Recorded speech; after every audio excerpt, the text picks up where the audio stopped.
میں نے کہا اگر مشرق کے نجس ہونے کی بات کرتے ہو تو ایدے نال بھی نجائز ہے تے امریکہ دا صدر ہوئے تے تاں بھی نجائز ہے۔ اب یہ کیا بات ہوئی کہ جب کوئی بہت بڑا آدمی آ کے بیٹھ جائے اور ساری اس کے سامنے کابینہ بیٹھی ہو تو پھر کوئی شرعی مسئلہ پوچھے ہی نہ، اور اگر کوئی غریب آدمی سامنے آ جائے مشرق نجس ہے تو وہ ہر ایک ہی نجس ہے۔ تو جن کے بارے میں تو رویے میں سختی رکھنے کا کہا گیا تھا وہاں تو ہم نے بنا لی نرمی، اور جہاں ہمیں کہا گیا تھا نہ درگزر کر دینا، رحماء بینہم، معاف کرنا، ذات کو بت نہ بنانا، اپنے نفس کی خواہش کو آگے نہ رکھنا، وہاں ہم نے زندگی مشکل کر لی ہے۔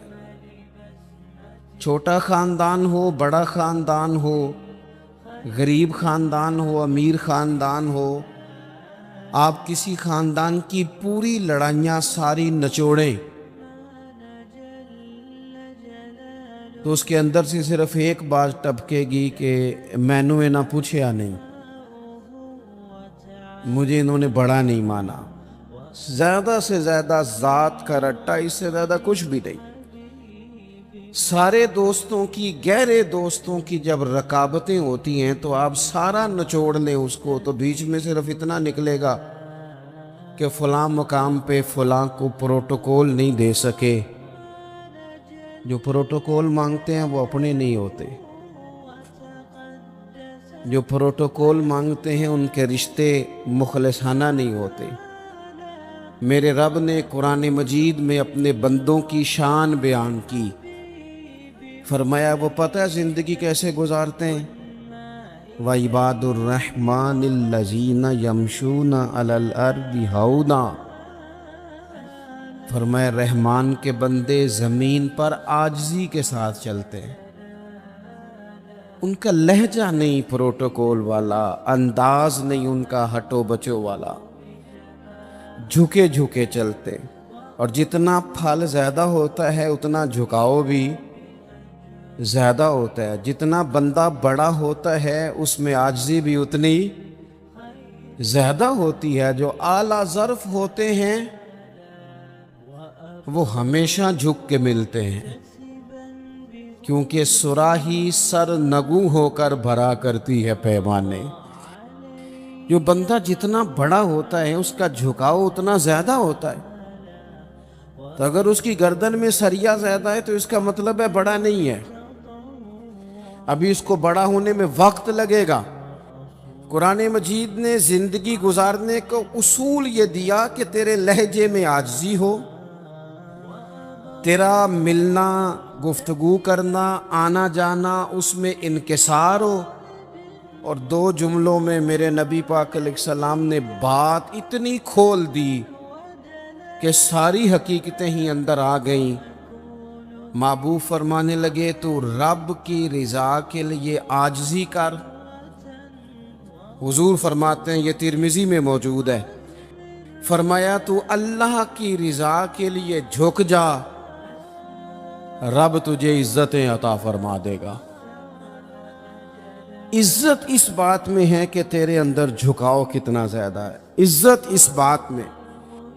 ہمارے ہاں بعض لوگوں کا یہ خیال ہوتا ہے کہ عزت شاید کپڑوں کا نام ہے یا گاڑیوں کا نام ہے یا بنگلوں کا نام ہے، حالانکہ میں نے اپنی چھوٹی سی زندگی میں یہ دیکھا ہے کہ کھرب پتی بھی بندہ ہونا، لیکن اگر لوگوں کو شک پڑ جائے نا پیسہ جائز نہیں، تو اپنے لوگ بھی کہہ رہتے ہیں کہ مجھے پتہ ہے کیسے آگے گیا ہے، لیکن بندہ کھرا ہو، سچا ہو، اور چھوٹا صاف سر ہو اور ٹوٹی کرسی پہ بیٹھتا ہو تو بڑا مہنگا آدمی بھی دروازے پہ کھڑا ہو کے کہتا ہے یار بندہ بڑا کھرا ہے، نہ سفارش سنتا ہے نہ رشوت لیتا ہے۔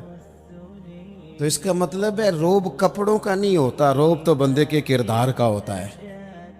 اس کا کردار، حضرت سیدنا فاروق اعظم رضی اللہ تعالیٰ عنہ کیسر روم ڈرا کرتا تھا،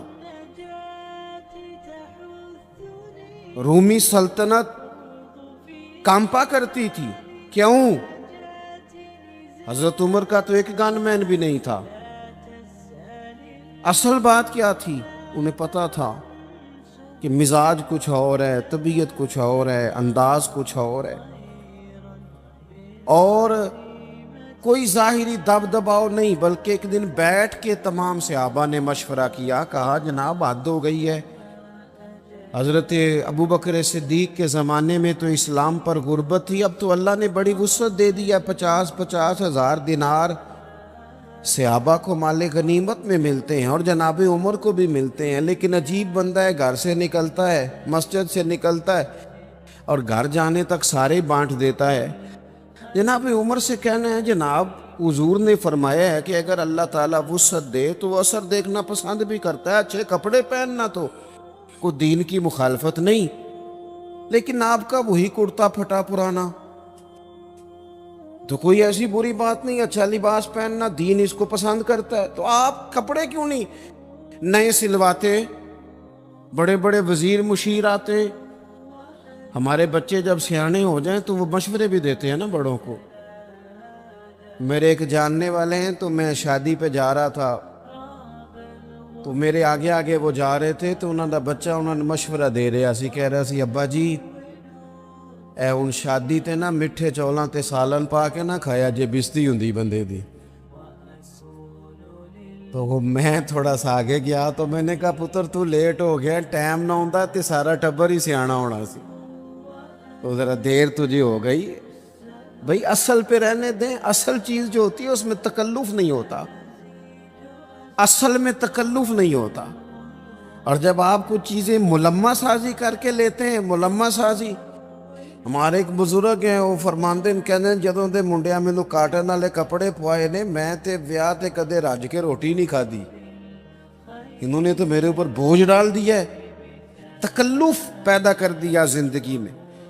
حضرت عمر سے کہا جناب، سب صحابہ نے بیٹھ کے مشورہ کیا کہ فاروق اعظم سے کہنا ہے کرتا نیا سلوائیں، قربان جائیں، سادی زندگی کسی پر بوجھ نہیں بنتی۔ جو لوگ اٹھ کے آ جاتے ہیں نا اپنے کام سے، ان کو شوق نہیں ہوتا فوٹو کا، وہ پیچھے بیٹھ کے بھی گزارا کر لیتے ہیں۔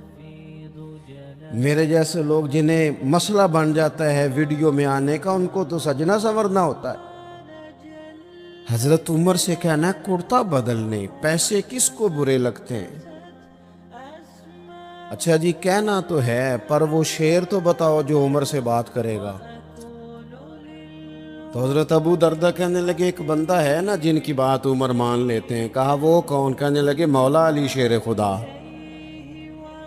حضرت علی کی خدمت میں عرض کی حضور بڑے بڑے وزیر آتے ہیں، وہی پرانا کرتا، آپ کہیں نا سیدنا عمر سے کرتا نیا لے لیں۔ تو حضرت علی کہنے لگے میں جو کہوں وہ مانتے ہیں، پر میں نے نا حضور کی بارگاہ میں جو سبق پڑھا ہے وہ عمر کے ساتھ بیٹھ کے پڑھا ہے، جو میں جانتا ہوں وہ تم نہیں جانتے۔ بات بھی تمہاری ٹھیک ہے، میں کہوں گا تو عمر مان بھی لیں گے، پر یہ والی بات میں نے بھی عمر سے کوئی نہیں کرنی۔ کہا پھر آپ بتائیں، آپ سنیں، اللہ جزا دے آپ۔ کہا پھر آپ بتائیں کیسے کہیں؟ تو حضرت علی کہنے لگے حضرت عائشہ صدیقہ سے کہو، وہ ماں ہے مومنوں کی، حضرت عمر جلدی مان جائیں گے۔ حضرت عائشہ کو ساری بات سنائی، پیغام دیا، جناب عمر دوڑے آئے، اماں جی میرے لیے کوئی حکم؟ سید عائشہ کہنے لگی دیکھیں اسلام میں بہترین گنجائش بھی ہے اور اللہ نے وسعت بھی کر دیا ہے، تو نیا کرتا پہننے میں حرج کیا ہے؟ آپ کا بیٹا پہنتا ہے، باقی صحابہ لیتے ہیں، تو آپ کا وہی پیوند لگا کرتا اسی سے خطبہ دیتے ہیں، عید پڑھانے جاتے ہیں تو ننگے پیر چلے جاتے ہیں، اور رستے میں بچوں کو کھڑا کر کر کے کہتے ہیں دعا کرنا رب عمر کو معاف کر دے، کھڑا کر کر کے کہتے ہیں ولی من خاف مقام ربہ جنتان۔ تو نئے کرتے میں حرج کیا ہے؟ تو حضرت عمر کہنے لگے اماں جی کوئی حرج نہیں، میرے پاس گنجائش بھی ہے، آپ کا حکم آ گیا میں شام کو لے لوں گا نیا کرتا۔ پر ایک بات کر لوں؟ کہا آپ کر لے۔ تو حضرت عمر رو پڑے، فرمانے لگے یہ جو کرتا پہنا ہے نا، حضور کے سامنے بھی اسی کرتے میں جایا کرتا تھا۔ ابو بکر صدیق جب مجھے مشورے کے لیے بلاتے تھے نا، تو اسی طرح ہم لوگ بس اسی کسے دے کچھ نہیں جے لگ دے، نہ کوئی ساڈا دردی، اسی طرح بس باتیں ہوتی تھیں۔ اور اماں جی ابھی نا میرے پورے ملک میں غربت ختم نہیں ہوئی، ابھی سب کو نئے کرتے نہیں ملے، حکم کا میں پابند ہوں، شام کو لے لوں گا، لیکن اگر مجھے اجازت دے دی جائے کہ میں اسی طرح رہوں جو مجھے حضور نے جس جگہ چھوڑا تھا، تو میری ذرا دل کو تسلی ہوگی، میں تکلفات والی زندگی اختیار نہیں کرنا چاہتا۔ حضرت عائشہ نے سنا تو چپ کر گئیں۔ جناب عمر کہتے ہیں دیر کے بعد اگر آواز آئی تو بس ان کے رونے کی آئی۔ فرمانے لگی جو صحابہ نے کہا تھا وہ بھی ٹھیک ہے، پر عمر جو آپ کہہ رہے ہیں وہ تو بالکل ہی ٹھیک ہے۔ دوستو الجھاؤ نہیں، جھگڑا نہیں، ذات کا پروٹوکول نہیں، خدا را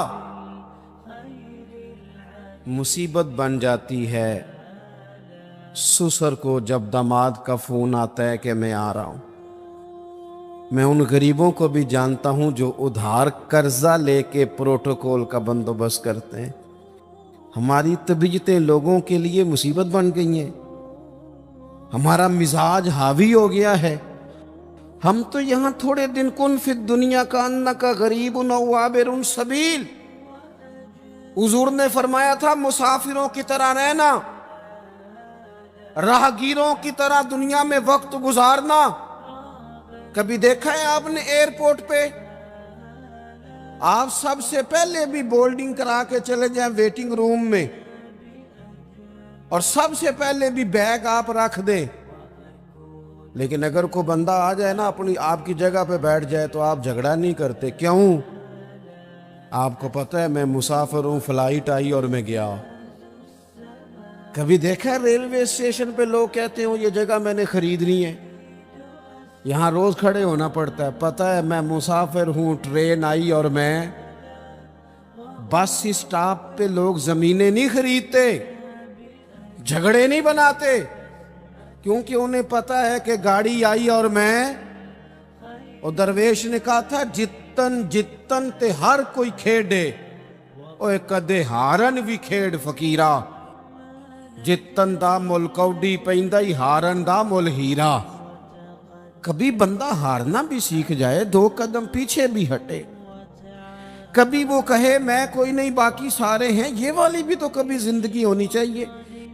فرمایا رحمان کے بندے عاجزی سے چلتے ہیں، وَإِذَا خَاطَبَهُمُ الْجَاهِلُونَ قَالُوا سَلَامًا، اور اگر کوئی ان سے الجھنا چاہے، بحث کرنا چاہے، لڑائی کرنا چاہے، تو رب کے بندوں کی شان یہ ہے کہ وَإِذَا خَاطَبَهُمُ الْجَاهِلُونَ قَالُوا سَلَامًا،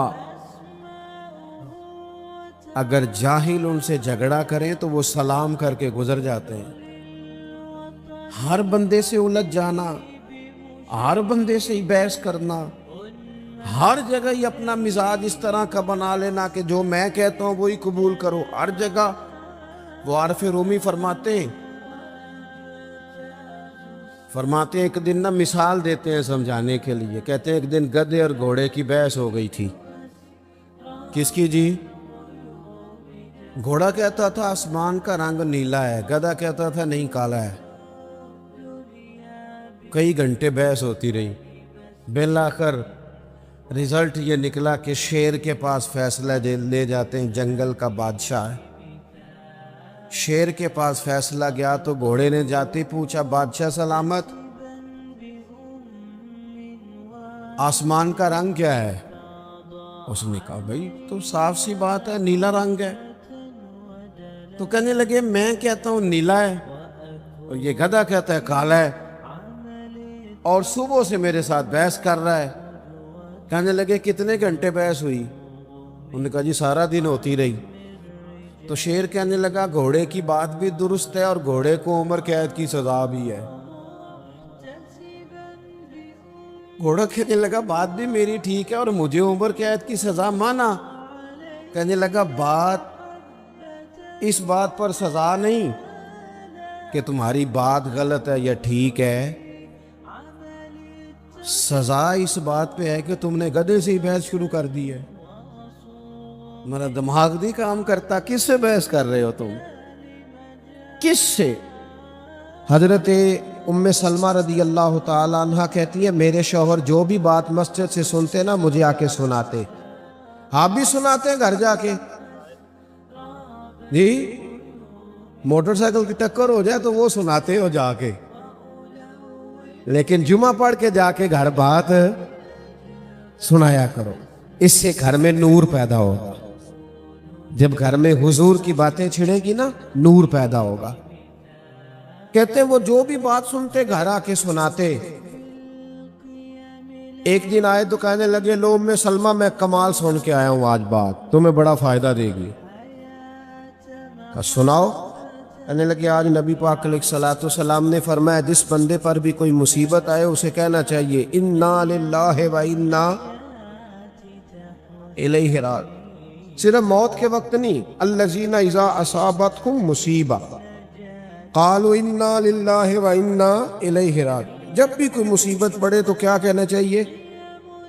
یاد ہو جائے گا، لائٹ کے جانے پہ بھی پڑا کرو، یہ بھی ایک مصیبت ہے، بڑے کام رک جاتے ہیں۔ نبی پاک صلی اللہ تعالی علیہ وسلم نے فرمایا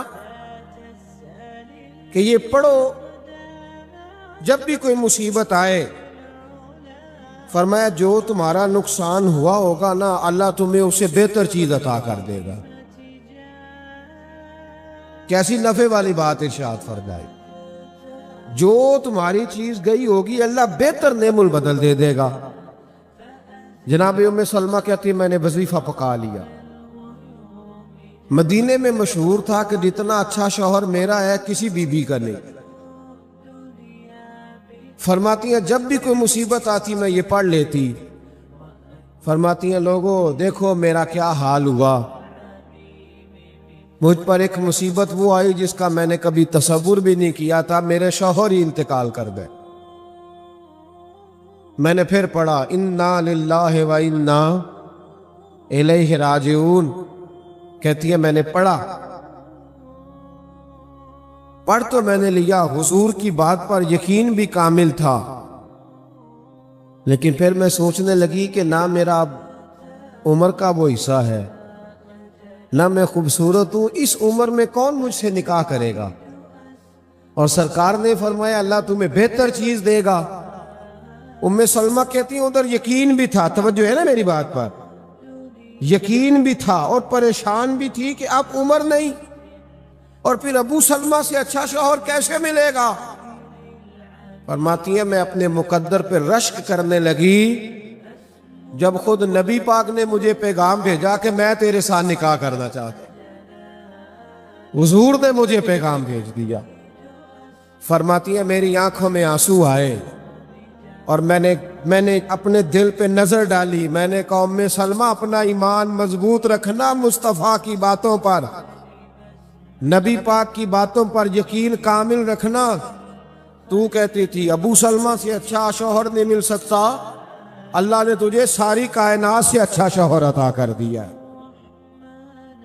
یقین کی جو دولت ہوتی ہے نا، یقین کی، یہ انسان کو مضبوط کر دیتی ہے، بندہ پہاڑ بن جاتا ہے۔ ہمارے اندر نا کمزوری یہ آئی ہے، سارا کوئی سنا کے ادھر دیکھے میری طرف، ایک بندہ مست ہے، نعت سن رہا ہے، مست ہے، پوری مست ہو کہ اس نے نعت خواں کی نعت سنی۔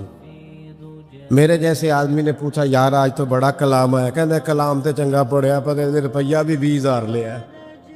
تو میں کہا ہوں تو 20,000 والی گل بھول کیوں نہیں جانا؟ چھوڑ دے یار، تو اس کو چھوڑ دے کسی اور طرف تو۔ اچھا جی ہوں 50,000 لاکھ دی گل ہے، اچھا میرے معلومات ناقص ہے اس حوالے سے، کہندے ہوں نہیں 50,000 دی گل، ہوں تے کم دور نکل گیا ہے۔ اللہ تعالیٰ ہمیں سمجھنے کی توفیق عطا فرمائے، اللہ فضل کرے ہمارے حال۔ تو یاد رکھیں، یقین کامل پیدا کریں، مضبوطی اپنے ایمان۔ اعلیٰ حضرت فاضل بریلوی رحمۃ اللہ علیہ حج کے لیے گئے۔ اب تو خیر حج بھی لائیو آتے ہیں نا جی، موج بن گئی ہے، اور پھر نیچے لکھا ہوتا ہے جب میں 5ویں حج پہ گیا اس وقت کی تصویر، ہاں جی، اب تو لائیو آتا ہے سارا کچھ۔ اعلیٰ حضرت حج کرنے گئے تو حج پر جب آپ پہنچے نا تو کشتیوں کا سفر ہوتا تھا، بحری جہاز کا بڑا مشکل ہوتا تھا حج۔ ہمارا تو حاجی ابھی بھی اے سی خراب ہو بس کا تو ناراض ہو جاتا ہے، وہاں کہنا تو پیسے نہیں لائے، یہ کیوں نہیں چلتا پیا اے سی میں۔ تو اعلیٰ حضرت فاضل بریلوی حج کے لیے جانے لگے تو بحری جہاز ہوتا تھا بہت بڑا، تو کئی دفعہ ہوائیں تیز چلتی تھی تو جانا ادھر ہوتا تھا تو حج ادھر، وہ جہاز ادھر چل پڑتا تھا۔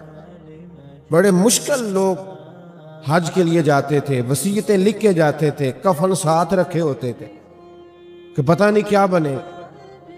فاضل بریلوی حج کے لیے گئے تو رستے میں نا طوفان آ گیا، تیز طوفان۔ اب کشتی ہچکولے کھانے لگی، کبھی ادھر جاتی ہے کبھی ادھر جاتی ہے۔ لوگ اعلیٰ حضرت کے پاس آئے، کہنے لگے مولانا دعا فرمائیں۔ آپ فرمانے لگے تم فکر نہ کرو، یہ جہاز ڈوبے گا نہیں، یہ منزل تک جائے گا۔ وہ کہنے لگے کرامت نہ سنائیں، دعا کرا دے۔ فرمانے لگے کرامت نہیں سنا رہا، بیٹھ جاؤ جا کے، یہ منزل تک جائے گا۔ کہا ہم دعا کے لیے کہہ رہے ہیں، مولانا دعا ہی نہیں کرا رہے، کرامت سنا رہے۔ اب جب یہ نظر آتا ہے نا ہچکولے کھاتی کو چیز تو کلمہ بھی ذرا جلدی جاری ہو جاتا ہے، ورنہ تو کلمہ صرف کول شریف میں جاری ہوتا ہے۔ جی میں نے کہا حاجی صاحب سے کہا تازہ حج کر کے آئے تو بیٹے کی شادی پہ ڈھول ڈمکا کیا، تو میں کیا سب جاندے ہیں تسی نعتاں پڑھائیاں سن تے حج تے جاندے ہیں تے ان کی شروع ہویا جی۔ تو تھوڑا سا انہوں نے سخت رویہ اختیار کیا تو میں بھی سخت ہو گیا۔ میں نے کہا اگر شادی کے موقع پہ آپ نے بینڈ باجہ بجایا ہے نا تو جب آپ کے گھر میں کوئی فوت ہو تو وعدہ کریں اس وقت بھی یہی بجائیں گے، کول پہ بھی پھر یہی بجانا۔ کیا رب رسول سے تمہارا رشتہ صرف دکھوں کا ہے، سکھوں کا نہیں؟ جب اللہ تمہارے گھر، اور میں تو کہا کرتا ہوں تیرے دیندار ہونے کا پتہ ہی تب چلے گا جب تیرے بیٹے کی شادی ہوگی۔ کول شریف پہ تو سارے نیک ہوتے ہیں، سارے وضو کر کے شمارے پڑھنے آ جاتے، جب آیا کول کا وقت تو پھر قرآن پاک کھول لیا، تسبیح نکال لی، اور جب بیٹے کی شادی ہوئی پھر کیا مطلب ہوا؟ حج بھی کیتی جاندے ہو تے لہو بھی پیتی جاندے ہو، کھو کے مال یتیماں دا تے بھیج مسیتی جاندے ہو، پھٹ دلاں دے سیندے نہیں تے ٹوپیاں سیتی جاندے ہو، نفس تے چھری پھیر دے نہیں تے دمبے کیتی جاندے ہو، فرض پلائی بیٹھے ہو تے نفلاں نیتی جاندے ہو، او دسو تے سی بلے شاہ نو ایک ہی کیتی جاندے ہو۔ یہ کیا انداز تکلم ہو میرے بھائی، یاد رکھ۔ اچھا وہ جب ہچکولے کھانے لگا نا تو سب لا الہ الا اللہ لا الہ الا اللہ۔ اعلیٰ حضرت کی بارگاہ میں کہنے لگے مولانا دعا کرا دے۔ فرمایا تمہیں کہا ہے نا کچھ دیر کا طوفان ہے، ٹل جائے گا۔ تھوڑی دیر گزری تو واقعی ٹل گیا، طوفان واقعی ٹل گیا۔ اب وہ سارے آہستہ آہستہ شرمندہ ہونے لگے کہ بابا تو کوئی صاحب کرامت ہی ہے، جیسے کہا تھا ویسے ہو۔ اب شرمندگی آہستہ آہستہ آہستہ آہستہ چند گھنٹے گزرے تو قدموں میں آنے لگے، کہنے لگے بابا جی ایک بات تو بتائیں، آپ کو کیسے پتا تھا طوفان ٹل جائے گا؟ تو میری طرح کا پیر ہوتا تو کہنا تو پہلا نہیں سی دس چھڑیا، میں میرے کو کرامت ہے۔ لیکن اعلیٰ حضرت پتہ کیا فرمانے لگے؟ فرمانے لگے یہ میری کرامت نہیں، یہ میرا یقین کامل ہے۔ کہا حضور کیا مطلب؟ فرمانے لگے میرے نبی پاک نے سواری پر بیٹھنے کی دعا بتائی ہے، جب میں بیٹھا تھا تو میں نے دعا پڑھ لی تھی، حضور نے فرمایا پڑھ لیا کرو حادثہ نہیں ہوگا، تو چونکہ میں پڑھ چکا تھا اب چاند تو ٹوٹ سکتا ہے، ستارے تو جھڑ سکتے ہیں، پر حادثہ نہیں ہو سکتا، اس لیے کہ میں وہ دعا پڑھ کے بیٹھا۔ صاحب یاد رکھے یہ جو کمزوری یہ ایمان ہے نا، اس کو دور کریں، استقامت کی دولت پیدا کریں. ہمارا سکون بھی مسجد میں، ہمارا اطمینان بھی نبی پاک کے قدموں میں. ایک بات مجھے سنانے کو کہا گیا. اب وہ بعض اوقات ایسے ہوتا ہے کہ باتیں دوستوں نے سنی، ذرا آنکھوں میں پڑتی ہے، دوستوں نے سنی ہوتی ہے تو وہ کہہ دیتے ہیں. ایک بات میں عرض کر، حالانکہ یہ عنوان نہیں، بہرحال پھر بھی میں عرض کر دیتا ہوں.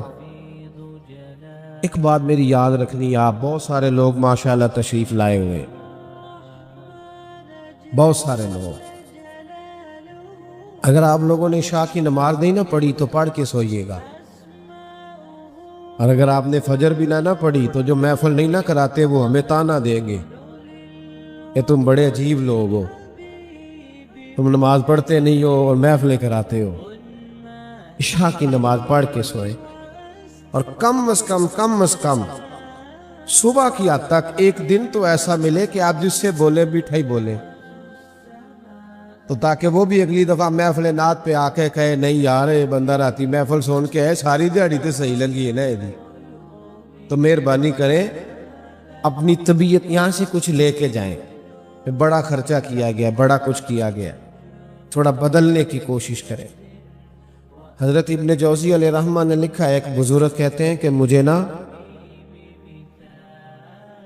مزدور کی ضرورت تھی، تو میں چلا گیا بغداد میں. چوک میں مزدور بیٹھے ہوتے تھے، مزدور بیچارے آج بھی چوکوں میں بیٹھے ہوئے ہیں. مزدور آج بھی، ہمیں کوئی ان کی یہ جس آدمی کے پاس کار آ جاتی ہے نا وہ ریڑھی والے کا مذاق اڑانے لگ جاتا ہے. میں ابھی آ رہا تھا، ایک ریڑھی والا اس نے سکریپ ریڑھی پہ رکھا ہوا تھا، تو میں نے بچوں سے کہا کہ اس کی طرف دیکھو، ادھر دیکھنا میری طرف. ابھی اس بیچارے کے سارا چہرہ بھی گریس سے سیاہی سے بھرا ہوا تھا، ہاتھ بھی پیر بھی. میں نے کہا اس کو نا 400 یا 500 روپیہ ملے گا یہ ریڑھی پہ سامان پہنچانے کا. جس کو 1,00,000 روپیہ ملے گا نا وہ بسم اللہ کر کے نہیں پکڑتا. اس کو جب ملنے سے کہنا بسم اللہ الرحمن الرحیم، چاہے بیچارے کو صحیح نہ آتی ہو. یہ جو مزدور پھر اس میں سے جب یہ 100 روپے کی روٹی کھاتا ہے نا، تو آپ یقین کریں جو 5 سٹار ہوٹل پہ کھانا کھاتے ہیں وہ اس طرح شکر ادا نہیں کرتے. پونے کو بھی اچار لگا ہوتا ہے، لیکن ایک روٹی کھا کے نا تو کہتا الحمدللہ مال کا تیرا شکر ہے. تو میں کہتا ہوں یہ مستی ہے، اس کو چڑھی ہوئی ہے، اور یہ اصلی شکر ادا کرتا ہے، دکھانے والا شکر نہیں. پیراں لی رٹی رٹائی دعا نہیں، اللہ کار سلامت رہے تے موجاں لگی رہن تے برکتاں، پکی کیسٹ نہیں چلی ہوئی، بلکہ وہ یہ درد ہے، اصل یہ کیف ہے. اس کو سمجھے. مزدور جو پیسہ لے کے آتا ہے نا گھر میں، اسے پتا ہوتا ہے میں بڑی محنت سے لایا. تو بابا جی کہتے ہیں میں مزدور لینے گیا، تو مزدور بغداد کے چوک میں کونے پہ بیٹھے ہوئے تھے. ایک مزدور پہ میں نے نظر ڈالی تو وہ نوجوان تھا، چہرے پہ اس کے مجھے نورانیت نظر آئی. تو میں نے کہا بیٹے مزدوری کرو گے؟ اس نے کہا جی مزدوروں میں بیٹھا ہوں تو مزدوری کرنی ہے. میری بات کی سمجھ آ رہی ہے آپ حضرات کو؟ کہا جناب کروں گا. تو مزدور کہنے لگا جی میری 2-3 شرطیں ہیں. میں نے کہا کہ شرطیں تو مالکوں کی ہوتی ہیں. کہنے لگا جی میری بہرحال ہے. میں نے کہا کرو. کہنے لگا جی پہلی شرط یہ ہے کہ لوگ 3 دینار مزدوری 4 دینار لیتے ہیں، میں 3 دینار لوں گا. کہتا ہے میں ہنس پڑا. میں نے کہا یار باقی بھی اس طرح کی رکھ لے ساری. کہنے لگا دوسری شرط یہ ہے کہ جب تک اذان نہیں ہوگی میں آپ کی بات سنوں گا، جب اذان ہو جائے گی تو آپ کی نہیں سنوں گا، اپنے رب کریم کی سنوں گا. اور تیسری بات اس نے کہا آپ کے گھر میں مزدوری کروں گا، آپ کے کسی سوال کا جواب نہیں دوں گا. ان شرائط پہ میں اسے لے آیا. کہتے ہیں جو کام مزدور سارے دن میں کرتا ہے اس نے 2 گھنٹے میں ہی کر دیا. مزدور بھی تو سگریٹ پینے پہ آدھا گھنٹہ لگا دیتے ہیں نا، چائے کے کپ پہ 25 منٹ، روٹی کھانے پہ 1.25 گھنٹہ. تو مزدور کو بھی چاہیے جو طے کرے اس پہ پورا اترے. کہتے ہیں اس نے 2 گھنٹے میں کام کر دیا. اب کام شروع کرایا تھا تو کچھ کام اور بھی نکل آئے. میں نے اسے کام بتائے, وہ کرنے لگ گیا. ظہر کی اذان ہو گئی تو مٹی اس نے نکال کے باہر رکھی تھی دروازے کے آگے. اذان ہوئی تو اس نے کودال اور کئی وہیں چھوڑی. مسجد کی طرف چلنے لگا تو میرا بیٹا کہنے لگا اس کو ذرا سائیڈ پہ تو کر دو, رستہ ہے. کہنے لگا تیرے ابے سے بات ہوئی تھی کہ جب اذان ہو جائے گی پھر کسی کی نہیں سنوں گا. کہتے ہیں وہ نماز پڑھ کے آیا, دوپہر کا ٹائم تھا. میری بیوی کہنے لگی اس کو کھانا کھا لے. روزے بھی نہیں تھے, عام دن تھے. اس کو کہا کھانا کھا لو تو کہنے لگا میں نے روزہ رکھا ہوا ہے. کہتے شام ہوئی, اس کو 3 دینار دیے. کام کچھ اور نکل آیا تھا. میں نے اس کو کہا کہ کل کہاں ملو گے؟ تو کہنے لگا آپ سیانے بیانے بندے ہیں, بتائیں کل تک زندہ رہیں گے؟ تو میں نے کہا کہ ملنا ہو تو کہنے لگا بس آج کا وعدہ تھا وہ میں نے پورا کر دیا. اسی کسے دے کچھ نہیں جے لگ دے نہ کو ساڈا دردی. اللہ والوں کی باتیں اللہ کے لشکروں میں سے لشکر ہوتے. کہتے ہیں وہ چلا گیا. میں اگلے دن لینے گیا تو مجھے مزدوروں نے بتایا کہ صرف ہفتے والے دن آتا ہے. وہ کہتے ہیں میرا پورے ہفتے کا خرچہ 3 دینار ہے. جب 3 دینار کما لیتا ہوں تو پھر پورا ہفتہ وہ کوئی کام نہیں کرتا, عبادت کر مصطفیٰ پہ درود و سلام بھیجتا رہتا ہے. کہتے میں نے ہفتہ انتظار کیا. اگلے ہفتے انہی شرائط پہ پھر لایا, تیسرے ہفتے بھی لایا, چوتھے ہفتے بھی لایا. 5ویں ہفتے گیا تو ملاقات نہ ہوئی. پوچھا وہ کہاں ہے؟ لوگ کہنے لگے بیمار ہو گیا. گھر کہاں کا؟ قبرستان کے پیچھے کچی بستی میں. کہتے میں وہاں گیا, دروازے پہ دستک دی تو کہنے لگا حضور مجھے پتہ ہے آپ آئے ہیں, آ جائیے. تو میں اندر گیا تو تیز بخار تھا. تمہیں کیسے پتہ چلا میں آیا ہوں؟ کہنے لگا حضور غریب کا پتہ لینے کوئی اللہ والا ہی آئے گا, امیروں کی خبر لیتے ہیں. کہتے میں قریب بیٹھا تو تیز بخار تھا. میں نے حال چال پوچھا تو کہنے لگا بابا جی حال نہ پوچھو, میرے 2 کام کر دو گے؟ میں نے کہا وہ کون سے؟ اس نے جیب سے ہاتھ ڈالا, چند دینار نکالے. کہنے لگا میں آج رات کو انتقال کر جاؤں گا, یہ پیسے لے لو, کفن خرید کے نا میرا جنازہ پڑھ کے تو قبرستان میں دفن کر دینا. پھر دوسرے جیب میں ہاتھ ڈالا تو ہیرے کی انگوٹھی نکالی. کہنے لگا جب دفن کرو تو یہ ہارون رشید کو دے دینا, اسے کہنا تیری امانت ہے. کہتے میں نے کوئی اور بات کرنی چاہی تو رو پڑا. کہنے لگا بابا معاف کر دے, میں نے آج رات جانا ہے, بڑی معافیاں مانگنی اپنے رب سے, مجھے اللہ سے تنہائی کرنے دے, آپ جائیں. کہتے میں اٹھ کے آ گیا اور اس کی باتوں نے مجھے رات بھر سونے نہ دیا. اگلی صبح سورج چڑھنے کا انتظار کیا تو رات کئی سالوں کی ہو گئی. کہتے میں گیا, دروازہ کھولا تو خوشبوئیں میرا استقبال کرنے لگی. جب میں نے اس کے چہرے سے کپڑا ہٹایا تو لگا جیسے ابھی سویا ہے. کہتے میں تو 2-3 آدمیوں کو لے گیا تھا جنازے کے لیے, پر مخلوق پتہ نہیں کدھر سے آئی. اکھاں جدوں میٹیاں زمانہ مینوں روے گا, اپنا تے اپنا بیگانہ مینوں روے گا.